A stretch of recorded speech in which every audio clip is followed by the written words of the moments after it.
My name is Elise Vance.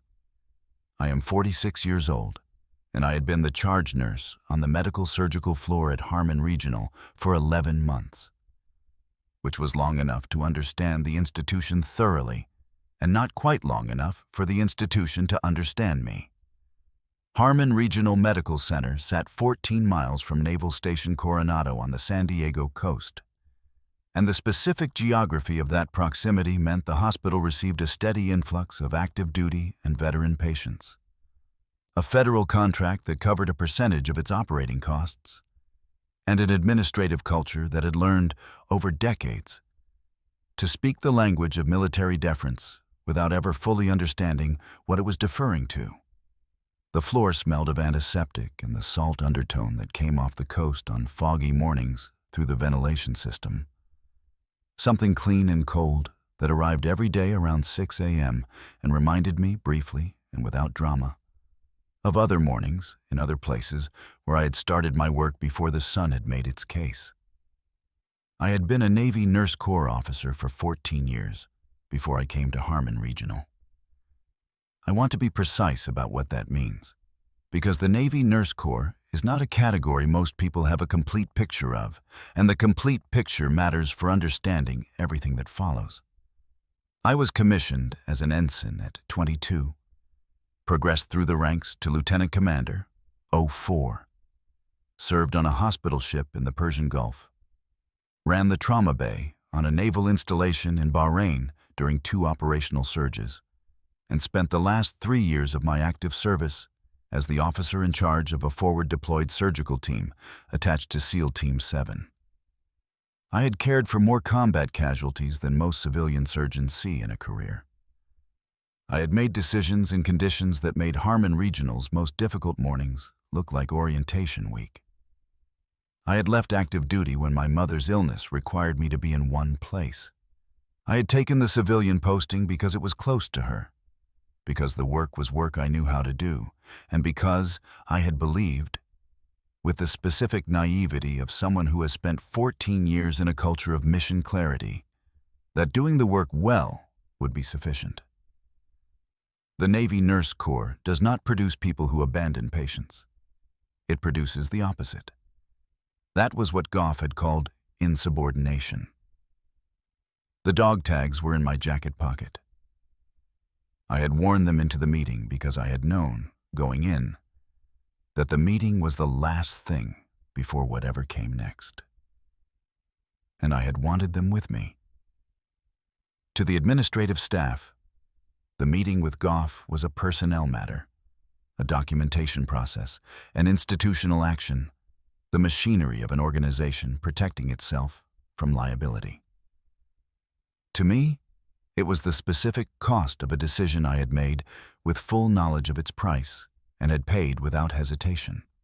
Raymond Goff was the chief medical officer and had been for 9 years, and 9 years in any position shapes a person. Into that position the way water shapes stone. The contact point becomes smooth. The angles that once caught on something difficult are worn away. And what remains is the shape of a person who has learned to move through the institution without friction, by becoming gradually indistinguishable from it. He was not malicious. I want to say this because accuracy requires it. He was not a cruel man or a dishonest one.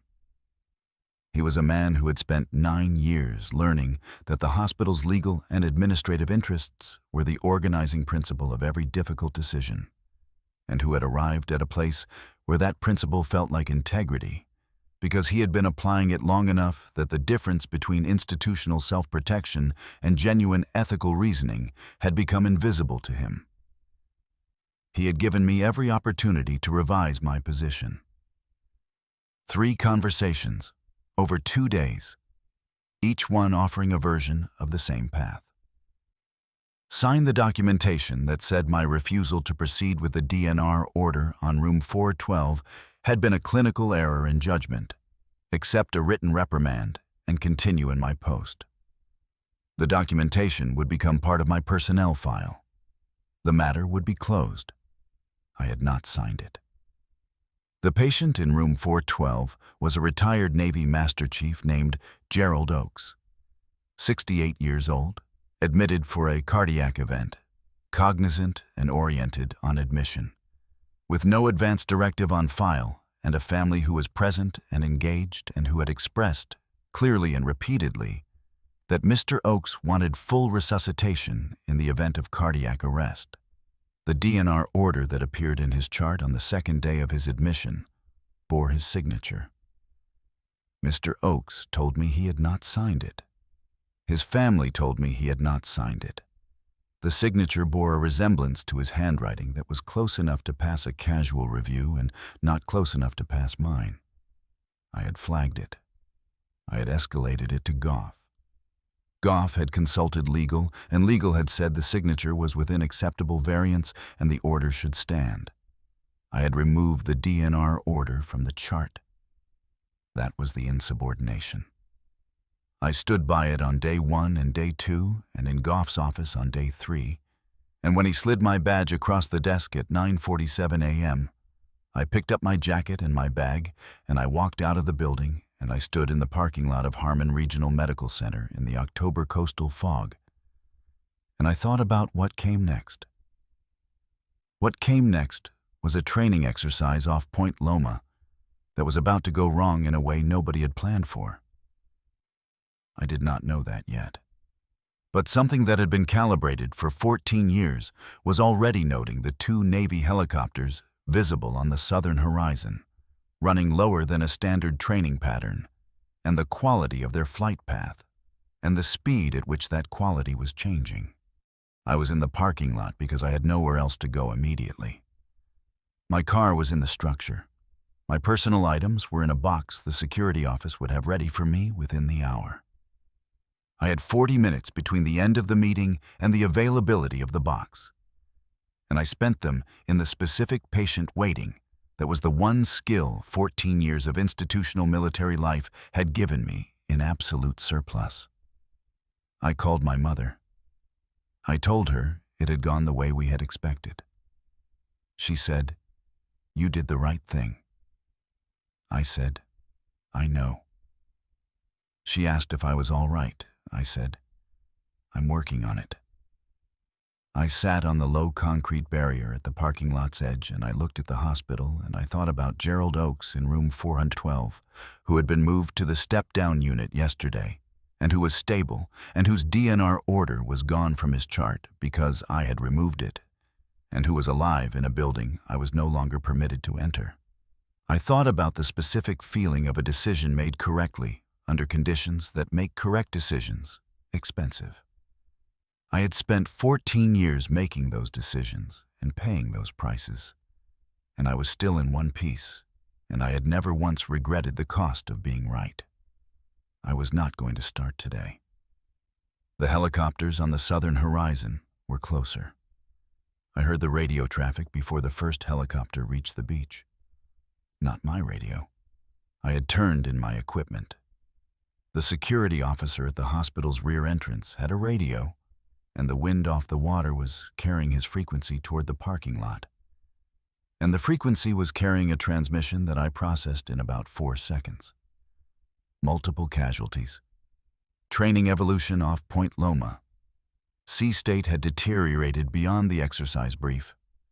2 vessels taking water. Personnel in the ocean.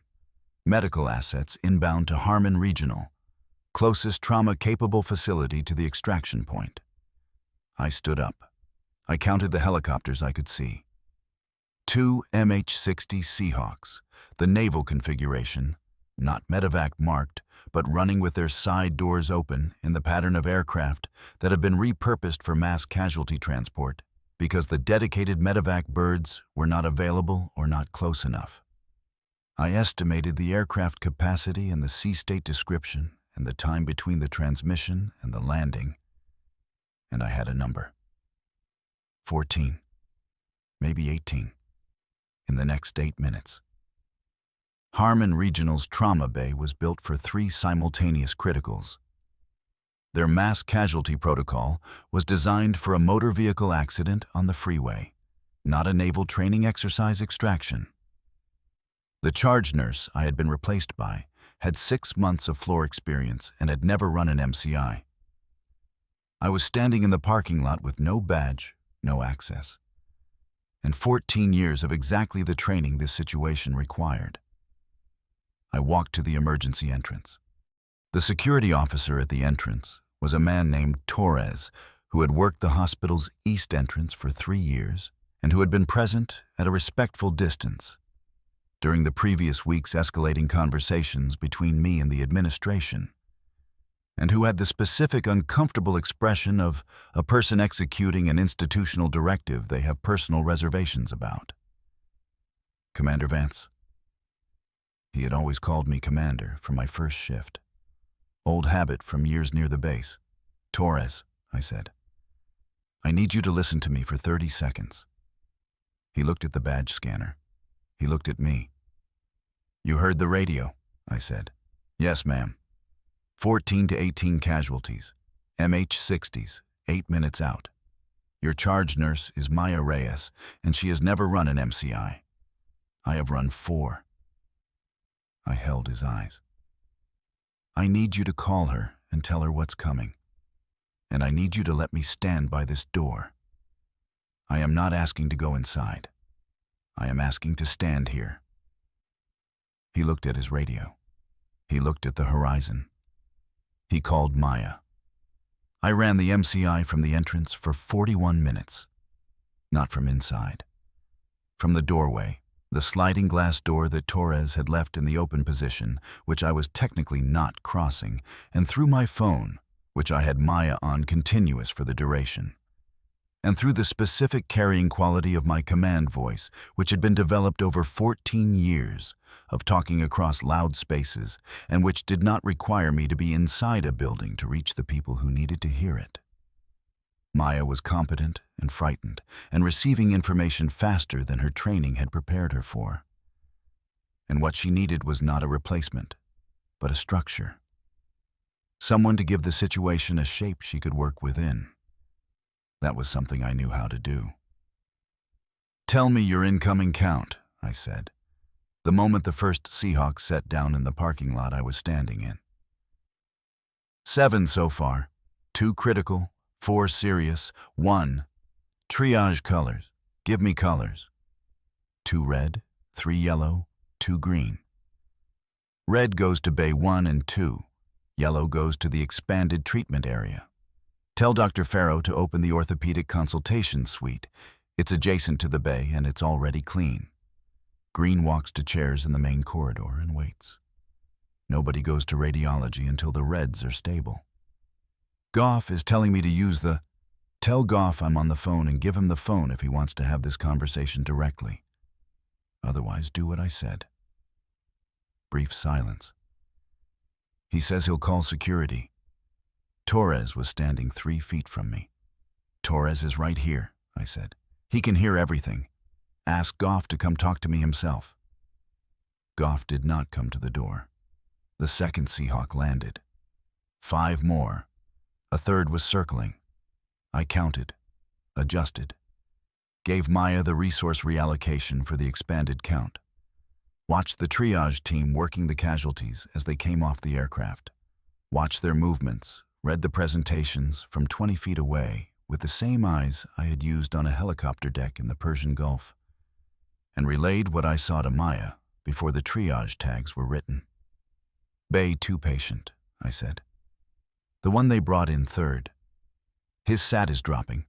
He's compensating. Watch his respiratory rate. It's going to tip in the next 4 minutes. Tell the Bay 2 nurse to start listening for tracheal deviation." "How do you..." 4 minutes, Maya. In 3 minutes and 50 seconds, the Bay 2 monitor alarmed. I had not moved from the doorway. The third Seahawk landed at 3:51 p.m. I counted 18 total. 2 had not survived the extraction, which was a weight I would carry and was not going to process in a parking lot with an active MCI running. 16 living patients distributed across Harmon Regional's expanded treatment capacity. All of them triaged correctly, none of them in the wrong place. I sat down on the concrete barrier. My hands were shaking. Not during, never during, only after, when the specific biological debt of sustained operational focus comes due without warning and you discover that your nervous system has been running a tab. I let them shake. It passed. Torres brought me water without being asked. "Thank you," I said. "Yes, ma'am," he said. At 4:03 p.m., a Navy vehicle, a staff sedan, base plates, pulled into the parking lot and 3 officers in dress whites stepped out. I counted the stars before I registered anything else. 2 vice admirals and a rear admiral. Bureau of Naval Medicine. I recognized the most senior of the 3, Vice Admiral Margaret Holloway, Navy Nurse Corps, the second highest ranking nurse in the United States Navy, because I had met her once, at a ceremony in Bahrain 7 years ago, when she was still a rear admiral and I was still on active duty. She recognized me the same way I recognized her. Immediately. Without question. She looked at me sitting on the concrete barrier outside the hospital I had been fired from 6 hours ago. She looked at the parking lot full of medical and naval personnel still processing the MCI aftermath. She looked at Torres standing next to me with a water bottle. "Commander Vance," she said. "Admiral," I said. I stood up. She looked at the hospital entrance. She looked back at me. "Why," she said, "are you outside?" I told her in 4 minutes in the parking lot, the way you brief a flag officer. Bottom line up front, supporting information on request, no editorializing. The DNR order, the signature, the escalation, the termination, the training exercise casualties, the 41 minutes at the entrance. She listened with the complete attention of someone who processes information for decisions and does not interrupt the information for any reason. When I finished, she was quiet for a moment. Then she looked at the other 2 admirals. "I'd like to speak to the chief medical officer," she said. It was not a request. It was the specific sentence a 3-star flag officer uses when she wants something to happen and is choosing, out of courtesy, to phrase it as though it might not. Torres opened the door. I stayed outside while they went in. This was my choice. I want to be precise about that. No one asked me to stay outside. Holloway had not said I should or shouldn't come.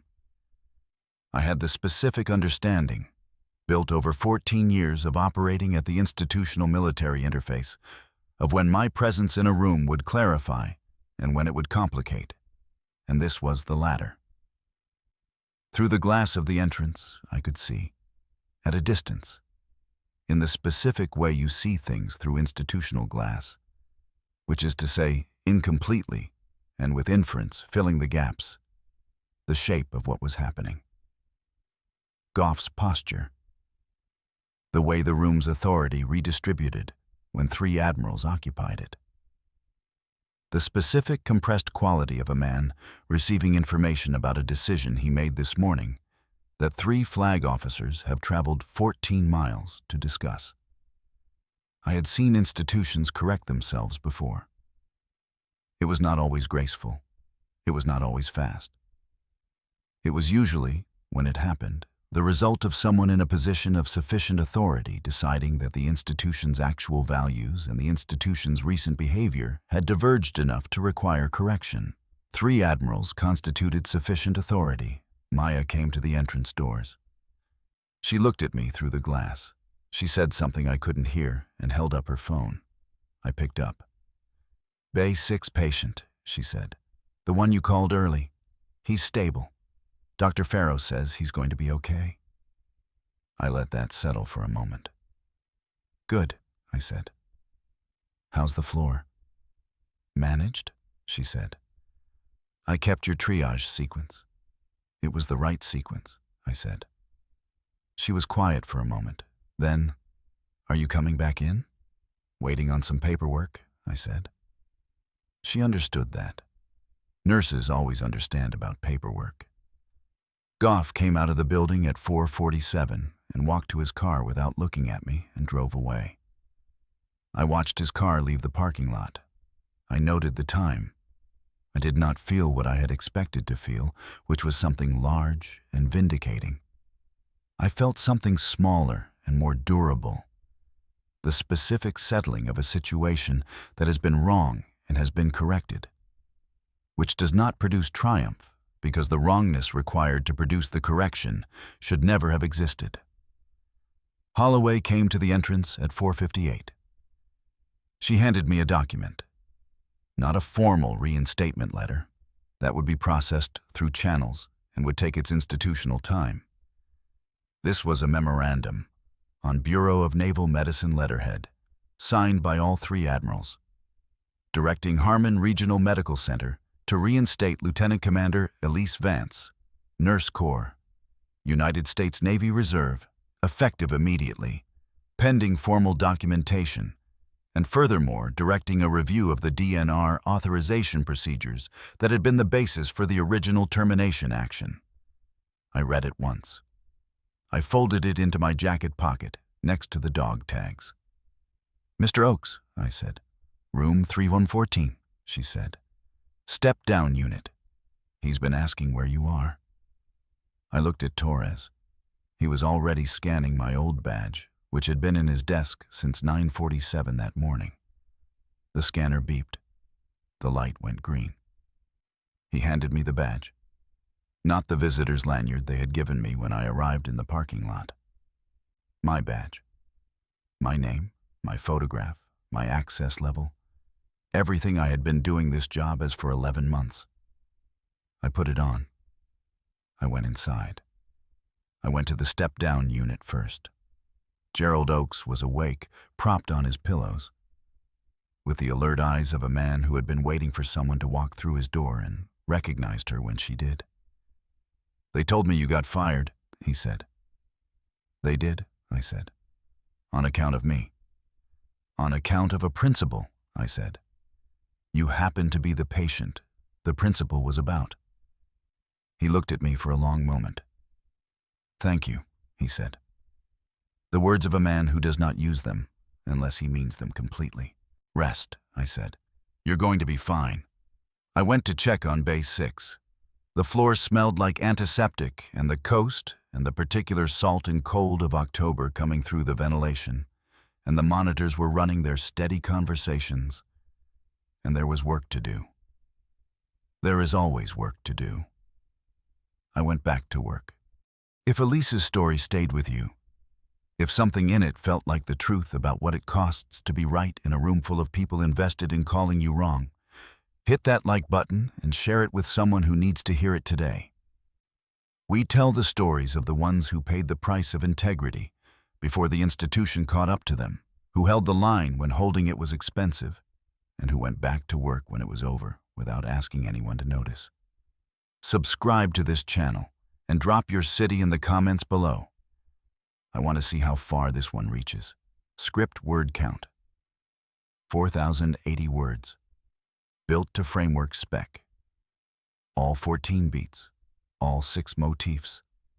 All 5 retention loops. Key differentiators. Navy Nurse Corps Officer, 04, Lieutenant Commander. Fired for moral courage on forged DNR. MCI managed from the parking lot, outside the building. 3 admirals, including NNC flag officer. Formal institutional reinstatement, not social vindication. Persian Gulf plus Bahrain theater. Gerald Oakes as the moral spine. Torres as quiet witness throughout. Goff leaves without a confrontation, just drives away. Final image. Gerald Oakes, rest, Bay 6, back to work.